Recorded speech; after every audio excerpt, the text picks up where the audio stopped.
Project Lawful aka Planecrash by Yarwain aka Eliezer Yudkowsky and Lintamande. Thread 4, Project Lawful and their Oblivious boyfriend.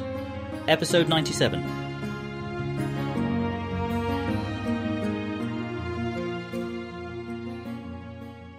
Gregoria, you said you thought you got 6 problems. I assume the 6th one was #6? Yeah, and I'm not totally sure I got it right. But it's just, if you can predict your future predictions, you could just change to having those now. Yeah, that's not exactly right. If you could coherently predict your future predictions, they would be your current predictions, would be more exact. But if I'm giving my own interpretations, I should probably go more in order.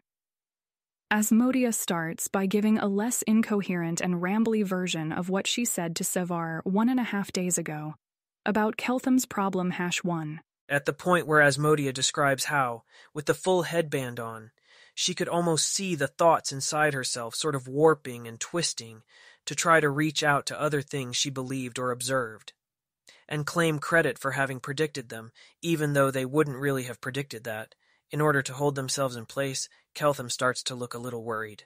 Did I get that part wrong? No, it's just, keep going. On to #2 then. We all know already, because Keltham already showed us, how if something's only 100th as likely as something else, you need to see something that's 100 times more likely, given that thing, in order to believe it. So the thing is, I'm not sure how to say this. It's hard to convey.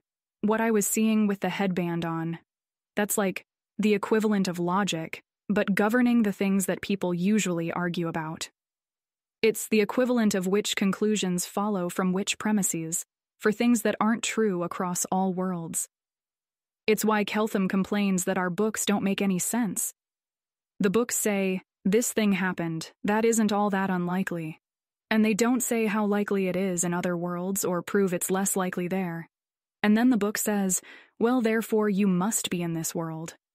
The book he's reading doesn't even put a probability on that, just jumps there. Even with the headband off, when I took out a book and tried to read it, I realized the way it must have read to Keltham.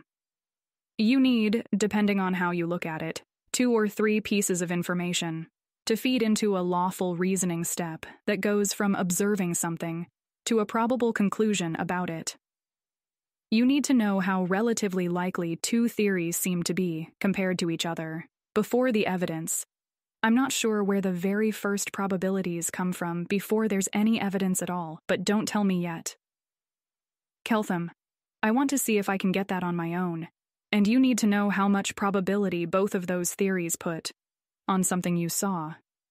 In principle, you just have to know how much more likely the sight is in one case than in the other.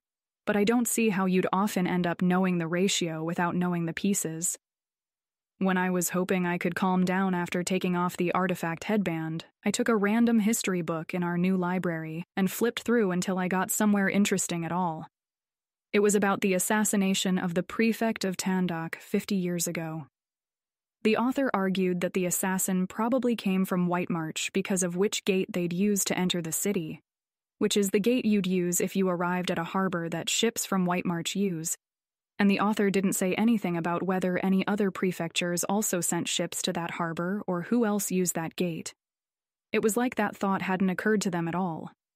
Were they trying to fool the reader?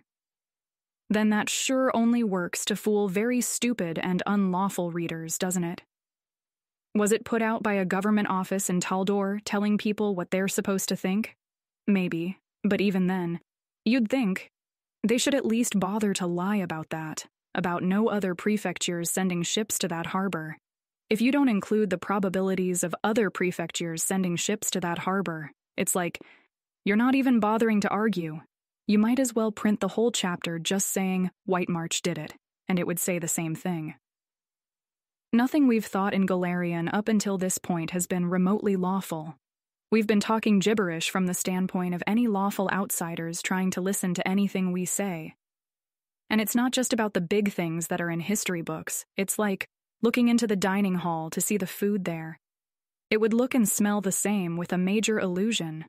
The reason you believe you're actually going to find food there is because how unlikely it is that anybody would bother to cast major illusion on the dining hall, how normal it is for there to be food there. It's not that the sight and smell of food is overpowering evidence that there's no illusion. It's no evidence at all against the illusion. It's just that the illusion was very unlikely to start and stays just as unlikely after you see the evidence. With the artifact headband on, I could see it. I could see the structure of the law overlaid on things, not always, not constantly, because I had no practice. But when I considered any one step of reasoning, I could see it there. I could see how the law was supposed to work, and that my own thoughts weren't fitting into the framework, and I didn't have enough time to correct them all. But I could see how everything I was thinking was completely wrong in the light of that. Asmodia, stop. I don't think I'm about to hurt myself any further. I'm not as smart now as I was when I had the artifact headband. What you're describing, the law overlying everything, your own thoughts constantly being held up to that standard, and being found wanting, bad, all wrong everywhere, not just on special important occasions when you need to figure out something that matters hugely, but constantly in everyday life. Isn't the standard way Dathilani kids are advised to think about things. It's the start of a path that people are advised to think about very carefully, and warned about what potentially happens along it before they decide to actually go there. The usual rule in Dathilan is that you don't do it because it seems like a vaguely good idea. You do it because you find that you just can't be any other way and still hold yourself together. What you're describing isn't the form of the law itself, of which there's only one, but a way that people can relate to that law, of which there are several. And the relationship you're describing isn't one that works for everyone. It's famously one that only works well or healthily for relatively few people. The Dath Ilani call them keepers. Maritzel is so murderously jealous. Probability that Asmodia betrays them? 5%? She has a lot more to lose and less to gain by it than Caden Kalian. But, well, a keeper wouldn't participate in this. She's not sure what they'd do instead. Die, she guesses. That's the only real alternative. And Asmodia doesn't even mind dying if she gets to stop existing after that. If Asmodia saw an opportunity to sell Keltham to Osirion for the fanciest headband Nefreti Klepati could make, she would. That's a depressing line of thought, so instead she worries about Kalian. It seems appropriate to worry about something you've just assessed as having a 30% chance of causing you and everyone you know to die horribly. She's not even sure she made the call the Grand High Priestess would have. Obviously, the process the Grand High Priestess uses is something more complicated than when gods offer you trades that they claim are mutually beneficial, take them. Caden is opposed to them. He says this won't work against them, that he won't use Pilar against them. But he's chaotic. He could lie. She's so confused about what Caden wants. It all seemed so clear when she was trying to talk the girls into not being scared of hell, that Asmodeus's victory was so obvious that unlikely gods were backing him, but it doesn't. She doesn't. The alternative set of theories is that Caden thinks that Asmodeus will lose and chaotic good will triumph. And it's kind of easy to think of ways that might be so. This failed at cheering her up or distracting her from Asmodea's impending betrayal, surprisingly good lecture at all. Do you think, is it just wisdom that makes people keepers? Would lots more of them be if they got high-end headbands?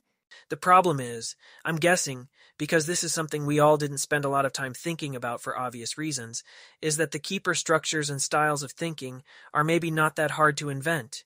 They are just hard to live with and survive. I'm now finding it a lot more plausible that yes, in fact, Asmodia did manage to rewire her brain using the artifact headband, and now requires a +6 wisdom headband in order to function, because that is basically roughly the sort of thing you might expect to be true, given the huge numbers of warning signs posted all over the keepers and everything to do with them. Not that we went around asking. Should we not be using Fox's cunning and Owl's wisdom to do our homework? Says Gregoria. Maybe Gregoria was very sure that Alter Gregoria would say that, but it's still fucking inconvenient what with Asmodia not actually having brain damage. Fuck her life. This is the other reason why you don't lie to Keltham. Probably. She probably doesn't have brain damage. She thought she was fine after security lit her hand on fire. No, she definitely doesn't have brain damage. Keltham didn't predict this in advance, or he would have warned people about it. Keltham believes this because he's acting on false information. That'd be a very obvious precaution, but if Asmodia spontaneously starts talking like a keeper, as soon as she's augmented far enough, that has a lot of worrying implications, none of which I've thought through at this point. Pilar, speak out as soon as Keltham says something that really horrifies you, and remember, even if he's teacher in this classroom, he doesn't know anything about Asmodeus, and nobody except Aspexia is allowed to correct you in matters of faith. Don't literally tell him about hell, but aside from that, worry less about hiding your conspiracy than you usually would. This is going to take more force of will than anything you've done before. Not so much to persuade Keltham, which cannot be done by being forceful at him, but for you to actually say what you feel, to be truthful at him. Security. Tap Pilar with splendor now. What sort of worrying implications are we talking about here? Alter Asmodia says, sounding a bit nervous. Real Asmodia is trying to figure out exactly how inconvenient it is if they have to do their augmentations in secret, how much damage that potentially does to their illusion of the ordinary, and is not liking the answer. She has to talk Keltham out of this, somehow. It's just, why would Alter Asmodia do that? If you started generating keeper thinking spontaneously, and if that wasn't true, now would be a great time to admit it and tell me you had some other good reason for not telling me earlier, which is a lot easier to say to Dath Ilani than I think Galarian people may realize. Then the obvious thought is that trying to be a keeper is in some sense the default thing, the natural way people end up relating to law if not shaped otherwise, but one that makes most people who try it fall apart inside. In which case my Dath Ilani education was very carefully crafted not to turn me into a keeper. And I got the education that's tuned to turn people only as smart as I am into not a keeper. And when I amped up my owl's wisdom, I started to see past it. I wouldn't even be saying this out loud, except, first of all, basic containment on the dangerous information has already been disrupted. Second, I am not in fact competent to emit Dath Ilani education that doesn't turn people into damaged, not actually keepers, and everyone here has already been exposed. But since in Galarian you also have no training in not thinking about things you'd rather not think about, I suggest, to whoever with authority is reading this transcript, putting all transcripts of today's lectures especially under high security classification, and attach a warning especially to people with artifact-grade headbands that looking at today's transcripts comes with a risk of possible brain damage. If you don't have the authority to do that, immediately escalate this issue to somebody who does. All of this is literally my thinking in the first minute, and pending my spending longer thinking on this. I'm being blindsided here. Carissa thinks this is good. Like, it's not what she expected to happen, but not only is Keltham going to be wary of enhancement, he's going to be supportive of the project keeping some secrets from its highest ranks, and he's going to be doing lots of narrowing down in the direction of this theory, which might not even be false, and which doesn't speak poorly of Cheliax at all. Of course, there's probably about to be another twist that makes this a disaster. Security taps Pilar and gives Carissa a heads up. Nobody has actually gotten around to telling Asmodia that she's in the middle of an Otelmen's event, what with Pilar's curse not saying to do that, and also her having not been read in on what an Otelmen's is. What warnings do you get on not trying to be keepers? Like, why shouldn't most people try that, according to the official story? Keepers are constantly going around thinking of themselves as failing, as broken, which is apparently somehow healthy and fine for them, even if it isn't for most brain-typical people, and doesn't wear on their nerves at all. And more importantly, there's structures of human thinking, of motivation. Human minds are just not designed to work the way keepers try to make their minds work. Taldane doesn't have words for the syndromes I want to talk about, which is maybe itself something of a warning sign. The destruction of your desires to do things by questioning those desires too much, never perceiving yourself as having any good options and all roads leading into failure. Keltham proceeds, in all deadly grim seriousness, and without apparently the slightest inkling of what anyone here might think of this terrifying risk, to inform his class of Chelish students inside Cheliax that failed keepers supposedly end up very unhappy, and 2/3 eventually go into early cryonic suspension. Carissa is totally sincerely and uncomplicatedly appalled at the thought, because it's like getting turned into a statue on purpose because you're so miserable you'd rather be a statue. Even hell can't do that to people unless they're incredibly weak-minded. And that's with people who otherwise had good enough prospects that the prediction market said they could try to become keepers in the first place. Keltham paid to slightly subsidize a market once on what would actually happen to him if he tried to become a keeper, just because he was curious, and the chances were 81% on him ending up unhappy enough that it wasn't worth toughing things out and deciding to just wake up in the future a couple of centuries later, and 97% on regretting ever having tried. Okay. They'd say this in Taldor, right? Asmodia is not getting any input from Carissa Savar, but it's in keeping with everything else they've told Keltham, and it's definitely true in Taldor, right?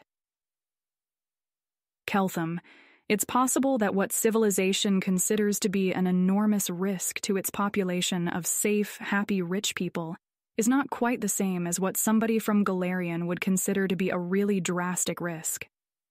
And that really doesn't sound like what happened to me while wearing the artifact headband either.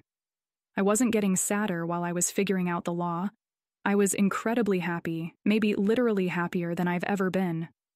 And afterwards, what I ended up with was more like rushing into things headlong, believing that nothing can hurt you. It's why I guess that telling security to hold me down and light my hand on fire for 30 seconds might bring me out of it.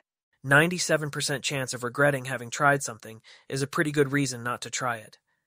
I know what you're going to say. You're going to say that Cheliax generally, and you personally, would think that maybe keepers are useful for closing the world wound or guarding dangerous information, like the kind we've just run across. But ending up permanently unhappy to the point where you give up and go to hell, if this is even something hell can fix, is not something that an evil person should end up just giving away to good.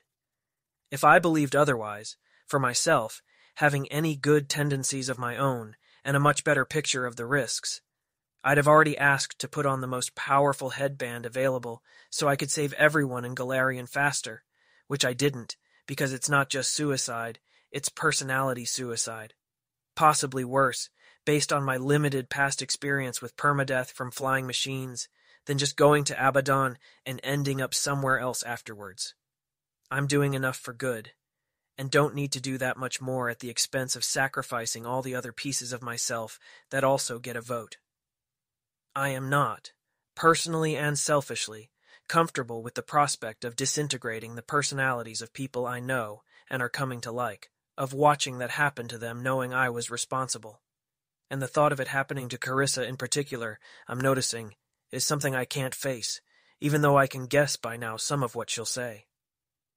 I can't actually stop the rest of you, I suppose, only advise in the strongest possible terms that you, Asmodia, do not teach material in that vein or neighboring it to others, and to the others here, that they do not try to learn it from you. Carissa, do not attempt to become a keeper.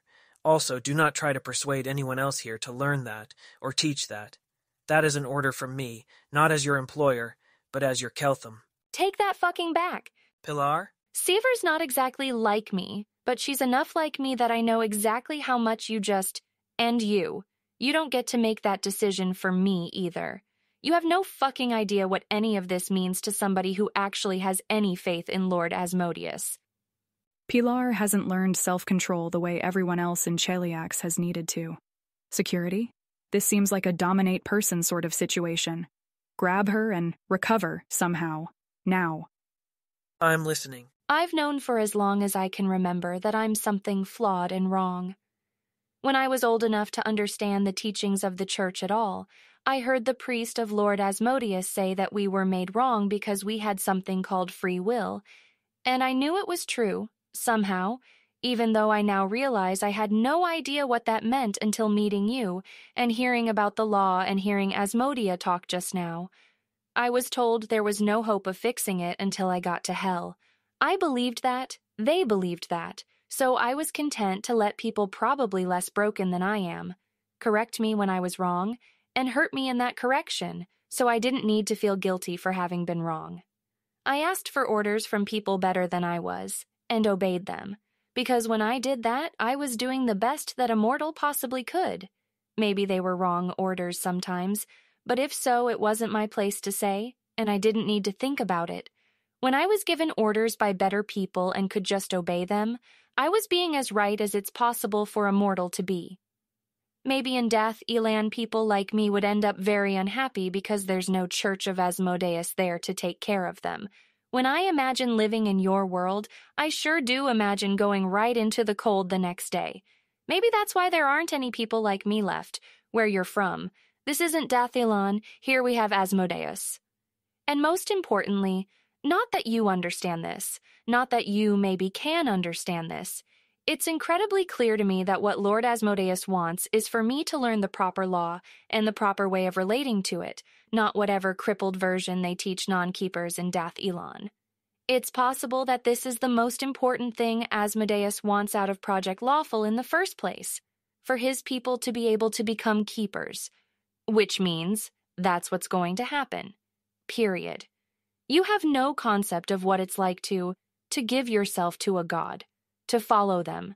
But it's like the way that Carissa is to you, but more so, and I will not betray Lord Asmodeus. You know how Ione told you that what she wanted from Project Lawful was to follow you where you went and learn what you learn? And you said that wasn't something that it was the project's place to ask you to give her instead of just money? This is what I want from the project, and it's not your place or the project's place to take that from me or decide it for me. That is very alien to me, yes. What do you predict High Priestess Subirax would say about this, if we went to her right now and asked her? Nothing, because literally nobody except the Grand High Priestess of Asmodeus has the right to say to me what you just said to Carissa, and if Jacint Subirax told me something like that, I would report her and the Most High would have her arrested. Pilar, you don't need to be clever here. The non-misleading truth is enough. Acknowledged. I see. Or rather, I don't see, but I sure see there's something pretty large I'm not seeing. It's called faith, and you're not going to understand it for a long time, if ever. Now take back what you said to Carissa before it breaks her, and not the fun kind of breaking either. Carissa, I order you not to try to become a keeper, or get anyone else to do that for the next day, so I have time to think. Everyone else, don't try to learn from Asmodea teaching in that style, Asmodea. Don't try to teach it, for the next day, so I have time to think. The previous indefinite orders are rescinded. And done! Thank you, pending your correct decision later, Pilar says, showing none of her internal wobbliness. Somebody please dispel this fucking splendor. Well, that could have gone worse. Pilar seems to have successfully conveyed more than half of Asmodeanism without complaint from Keltham. Her heart is hammering in her chest, but that's got to be points for ordinary world. Can we maybe take a break so I can talk with Keltham? She asks when the silence is starting to rather ring in her ears. Everybody takes a break and reconvenes, maybe after lunch. Orders from the Nethesian sanity officer. What the actual fuck just happened? Well, you heard the sanity officer, says Keltham. Carissa, I'm at your disposal, I guess. His own heart is starting to hammer in his chest as he wonders exactly how badly he might have already screwed things up with Carissa. Carissa's head is spinning, and she doesn't actually know what Alter Carissa would do here, except in the sense that there's an Alter Carissa in her heart all the time. The one who is in love with Keltham and doesn't think that's pathetic. She takes his hand and wishes she could just dimension door. That's what Fourth Circle wizards do when they want to be somewhere else. But there's the forbiddance, so they have to walk. To her room. It's closest. I'm not mad at you. You didn't hurt me. I just want to talk, don't even know exactly where to start. I don't know where to start either. I don't understand what just happened, actually, except that I somehow screwed up really badly. Not with me, not really, though I get why Pilar is clearly a lot more devout than me. She chuckles weakly. I'm fine with taking it very, very slowly. I'm fine with it taking all this lifetime if that's what needs to happen. I don't want to be flawed forever, so I'll become a devil eventually. Or a god, I guess. I wouldn't want to never be that. It'd be like never being allowed to grow up. And, in general, Asmodeans are in a hurry to grow up. Because our world isn't the kind of place where you have the luxury of being basically all right while you figure things out unspoiled. Is any of that true? Don't ask Carissa. She doesn't know. It feels true enough when she says it. Actually true, or wrong thought, because some part of you knows that if that were true, then your Keltham would feel better. What Pilar said somehow rang truer of you, to me, than what you said about yourself just now. Good question.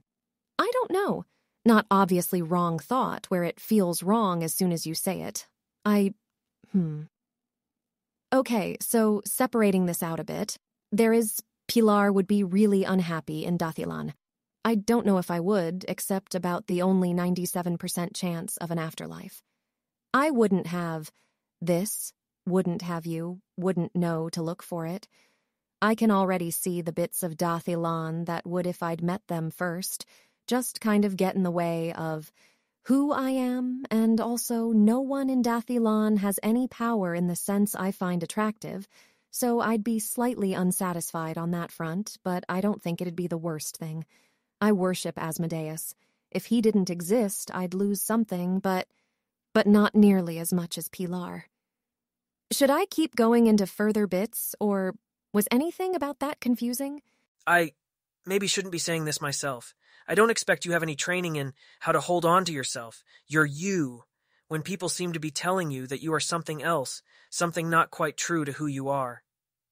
But when Pilar told me that it would break something, to order you not to become a keeper because that might hurt you, part of me was like, oh yes, obviously on a deep level I know that's true, even if I can't explain why. I could be wrong. It happens, with deep feelings you can't put into words.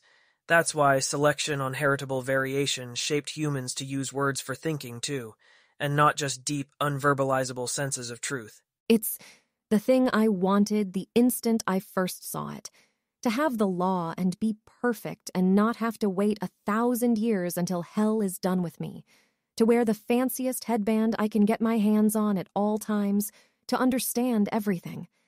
I think all wizards are like that, maybe, to some degree. You keep getting a taste of what it'd be like to be smarter. But, okay, when I think about you ordering me not to become a keeper because it might hurt me, I mostly feel annoyed. Like, have you met me? I don't care if things hurt me. I care if they strengthen me. When I think about you ordering me not to become a keeper because it might hurt you, well, I'm willing to be weaker to be the shape you need. Not forever, but for a while. Maybe for as long as you need it, because I don't think you'll need it forever. And Keltham, the most powerful kinds of devil, becoming them hurts. I don't know the details because it's not, like, physical pain. If it were that, you could just take painkillers or something, but it hurts some kind of deeper way, and that's why many people never turn into the most powerful kind of devil. But I absolutely intended to. Still intend to, except insofar as I'm now thinking maybe I want to become an archdevil and command a whole layer of hell myself. I don't want to lose you to that, not just in the sense of not having you, but in the sense of that Carissa not existing anymore. To anyone. She didn't even crash her flying machine and go somewhere else she might be happier. She turned into somebody else, and that's where her connected, directed continuity continued. My model of Pilar is telling me that if for you to become an archdevil means losing you, then maybe this relationship was always doomed in the first place. Presumably in Dathilan, people change over time, right? You lose who everyone was when they were 5, but that's fine because who they are at 10 is better. I feel like in a lot of ways I'm pretty much the same person as I was at age 5, and have noticed that people in Cheliax seem more changeable somehow. They seem like less exactly themselves from one moment to the next. It feels sad if I imagine only having you for a year or 10 years and not forever. Crazy, right? When we've only been together a week? This is why civilization thinks that people who try to promise themselves to each other into the future are not virtuous predictors. Right now I want you forever, and the thought of losing you in 100 years feels terrifying.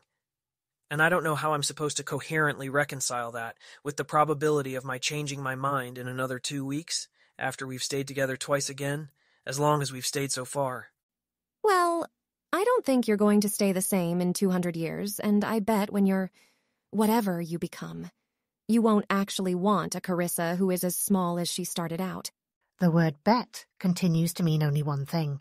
Odds and stakes? That in 200 years, if you still want me at all, you don't want me exactly like this and want me to get smarter or become a god or become a devil or something. 80%? I don't know what would be reasonable stakes for a 200-year bet, though. Doesn't matter. My brain is putting higher than 80%, so there's no bet. Why did prophecy have to be shattered here? How can anybody fall in love in a world without that? Not knowing whether this is going to work out is terrifying. I don't want to fall even deeper in love with you and then lose you. And lean.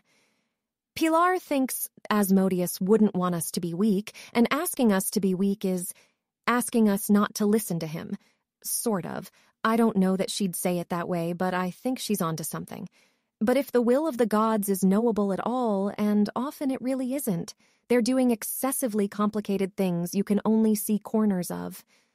I think Asmodeus also wants me to be yours, because you were dropped on me by what must have been a coalition of law and chaos and good and evil alike, and I have very good spellcraft, but the obvious reason for why me isn't the spellcraft, it's that I'd want you the second I met you, like I've never wanted anyone or anything. And so I don't feel torn between you and Asmodeus when you want things from me that he'd never ask of the humans who are his, that are vaguely against what we're taught to aspire to. Because I think maybe you're supposed to learn this. Learn to understand what it is to own someone and what evil says to do here, at your own pace, and without me about to fall apart if you're too slow. You know, if gods tried pulling this kind of shit back in civilization, the keepers would force them to get a signed consent form from me first.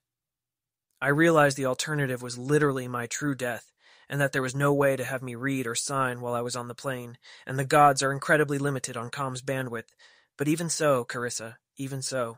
But thank you, Keltham finishes in a lower voice, not quite a whisper, to you and to them, if it was gods at all.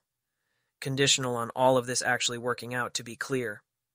I apologize on behalf of our gods for them kidnapping you for their own benefit, and not yours, and applying a god amount of optimization power at you such that your path was extremely overdetermined.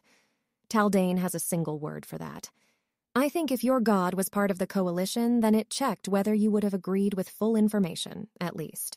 It'd be a more comforting thought if the local, not laws of causality, those don't change, the surface rules, if the local rules didn't say that prophecy was shattered for gods and they could no longer apply a god amount of optimization, power at me such that my path was extremely overdetermined.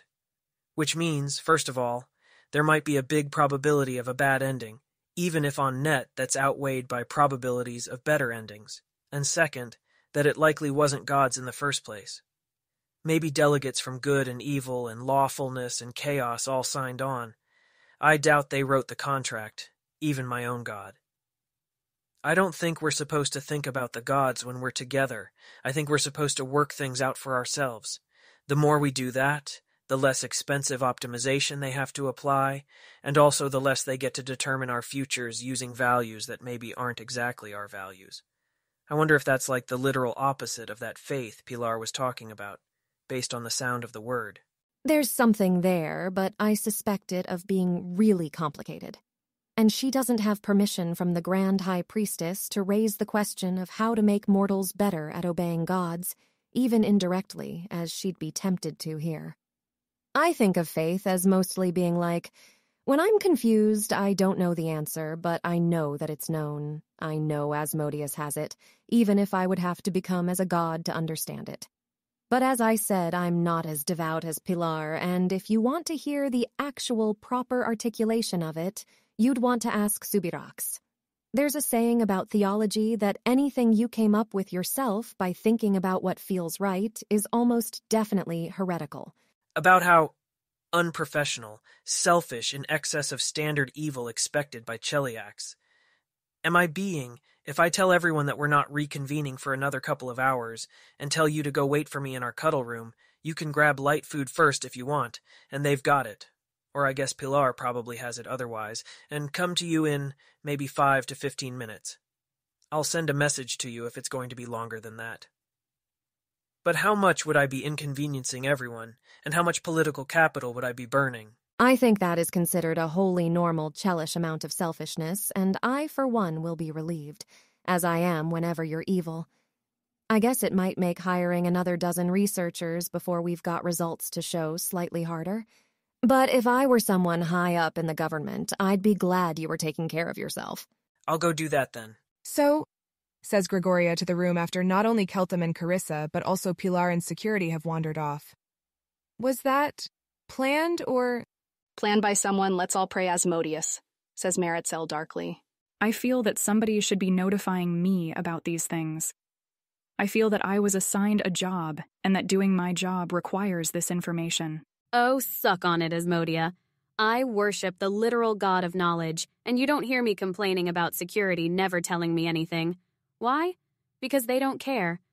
Should we be, putting probabilities on things now?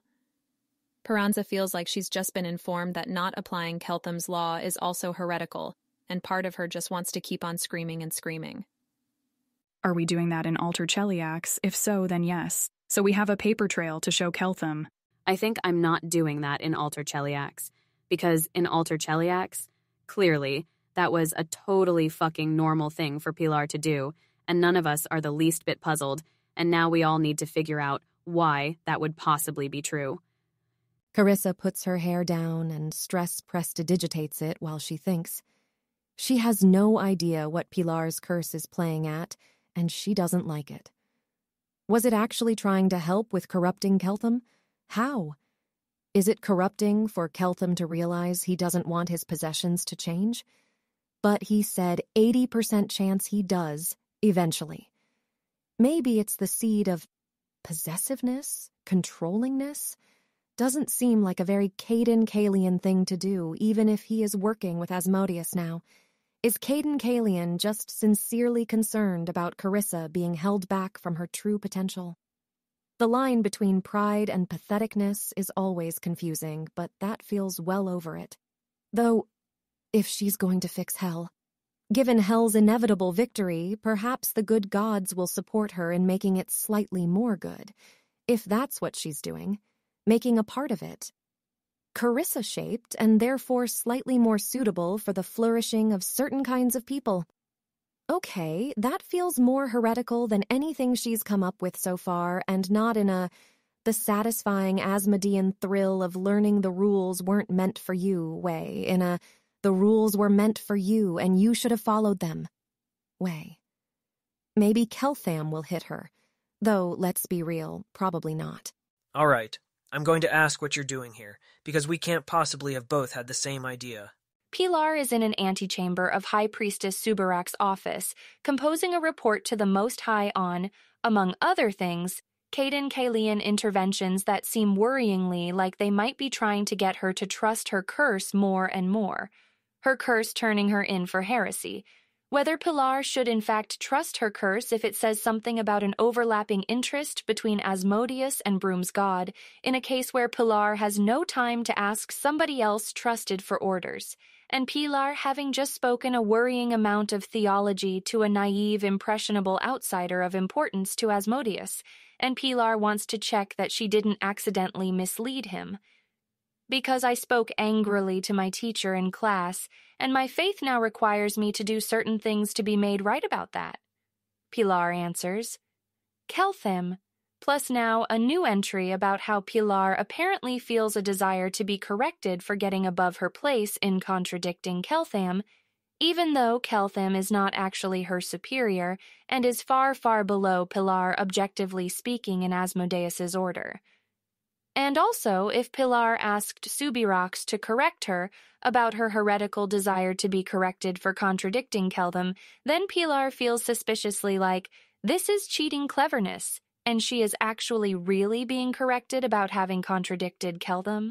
Yeah, he's pretty sure nobody like her exists in Dathilan. People would have heard about it on the news. Keltham heads on in to Subirax's office. Message passed to Sevar. Subirak's here. Keltham's in my office talking about how, when he hurt you shortly after you got back from Abigail, you gasped and shivered and yielded to him and looked up at him like you were totally vulnerable. Keltham is saying to me that this instantaneously addicted him. He feels like he needs now to hurt you enough or in the right way to see you react that way again, so he knows you're still his own. He would like to know what he needs to do to see that again, if I know that. This seems like an opportunity, Chosen, but I do not know how far to push it. Please advise. That seems like there's at least a 30% chance it's a test, which really limits how far they can push it, unfortunately. At least a 30% chance is the wrong way to have a number, isn't it? Even though having a number at all is something she wouldn't have done a week ago. Presumably, there's some actual number, and no, it seems valid to just notice it's high enough to take precautions and not figure out how high it is. Exactly.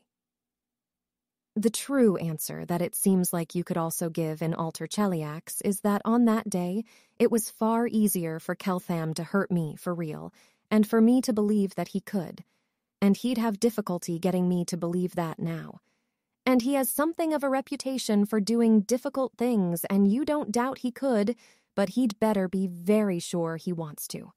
And maybe it's safe to point out that it's easier to get me to believe to whatever extent it's actually true, and he would never is a way for it to not be actually true, which hurts both me and him in the long run. Does she give different advice if it's a test? Not really, she doesn't think. Keltham wants to know if I have any ideas about something that he maybe could do, or at least the next step on this path. Chelish people are not exactly like Dathilani. He's getting that. He has healing powers. He's seen Asmodia and Pilar come back from death. There's got to be something that young Kelthams do next when they've reached the limits of what they can do by pinching people. Carissa consults the Keltham in her head about the sentence. They whip them, they cut them, they break their bones, they light them on fire. And the Keltham in her head makes a face and says, but those things seem wrong. They drug them is right out. He'll have even more ethics questions about that somehow. Are there conveniently among the high priestesses of Asmodeus potions or something that magnify pain? So Keltham can hurt Carissa a viscerally right to Keltham amount and get results like from proper torture? Or spells. She thinks the added level of abstraction away from causing damage will help him go farther. I don't have such items with me. But the main temple will absolutely have something, and this situation certainly warrants an emergency teleport.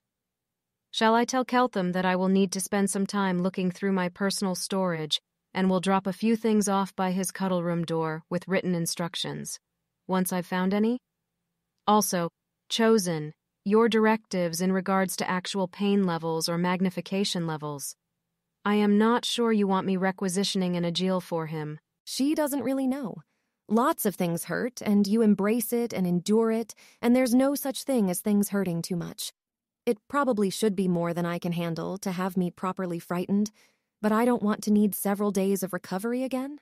I've told him that I'll go look through my things, and he says he'll get started on snuggling you then.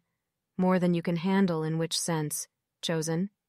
It can't push you to the point where you ask in words for it to stop. Less than Abigail, then. She thought with enough time she might have been able to get me to beg her to stop. Carissa is in fact quite proud about this, now that it's over. Well, fine then, Chosen. But the Queen was able to make you look vulnerable, presumably. And indeed, put you into some state where Keltham himself could do that to you with small pains.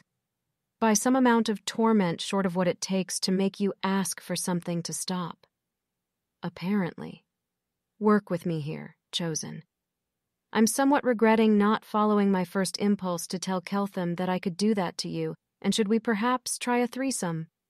If you don't know how to push yourself, or how far you must need be pushed to satisfy him, then I should possibly tell Keltham I need to be nearby and monitoring the situation by unspecified means. I don't know.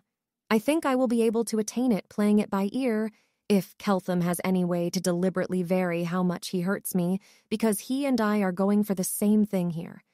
You can monitor if you consider it wise. I don't get hurt on purpose. Usually, I just handle whatever happens. I'll order him a series of escalating means. Good luck, Chosen. She might possibly have been tempted to add something about not forgetting that the goal here is to corrupt Keltham rather than enjoying herself. But she is now reading a very, very, very insane report from Pilar Pineda that may as well go to Igorian on the teleport. And apparently, corrupting Keltham to Asmodeanism is best done via true honesty from Asmodean potential romances brought to him by tropes, perhaps with prompting from Caden Kalian about a Tolman's events. So what does she know? Not anything, apparently. Good luck, Aspexia Rugaton.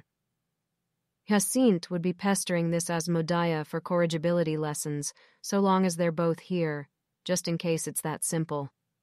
But actually, on second thought, maybe Hyacinthe would rather not succeed the Most High until whatever this is blows over.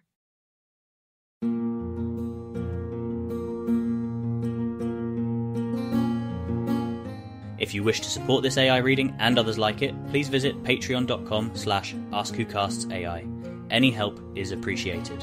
And thank you to executive producer John Doe 7776059.